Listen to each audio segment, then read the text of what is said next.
right, we're here with Danko Jones, who's graciously decided to answer a few questions for us. Why don't you start by telling us a bit about your latest album, Never Too Loud? We recorded it in LA with Nick Raskolinix. He produced it. He's done Foo Fighters, Rush, Death Angel, Trivium. What did he bring to your sound? He kind of had in his head a more melodic take on our band, and we were ready for that. When it came down to vocals is when I kind of felt it the most. There's a lot of melody on this album, more so than I'm used to. I'm used to screaming.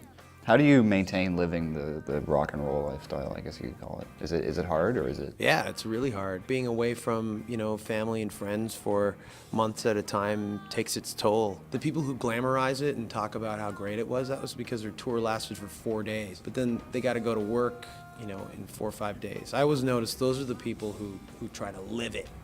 The people who are real road dogs, they got to be able to do it the following week and the following week and the following month. You really can't subscribe to a lot of the glamour around it that's been perpetrated by people like Steven Tyler and Mick Jagger. I mean, those guys are millionaires and they have assistants and handlers. They can lose their credit card and it doesn't matter.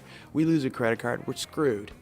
Correct me if I'm wrong, but I think you're very liberal when it comes to your music being shared online. Yeah, sure, but don't get me wrong, I'd love people to buy the record too. I've noticed more established artists, or sorry, not artists, but people who play in rock bands, are more protective of their music because that's the only thing they know. Newer bands are more open because that's all they know. The whole point of the internet and what I liked when the whole downloading thing was an issue, because it's not anymore, was the fact that when I was growing up and I wanted to hear this band that I'd heard of called Black Flag for a while, I had to really, really look to find a Black Flag record.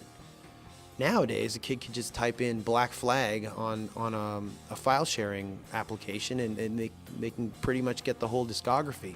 That is awesome. That's me looking into the future as a music fan, being able to appreciate future musics. But people at major labels who complained about it, they don't think about that. They just think about the here and now and the fact that they won't have a job. And if they don't have a job at a major label, they won't be able to get on the guest list for free at the shows they all go see for free. Awesome. Well, thanks, man. Thank you. Thanks for coming to chat with us. Have a great show tonight. Thank you. My heart is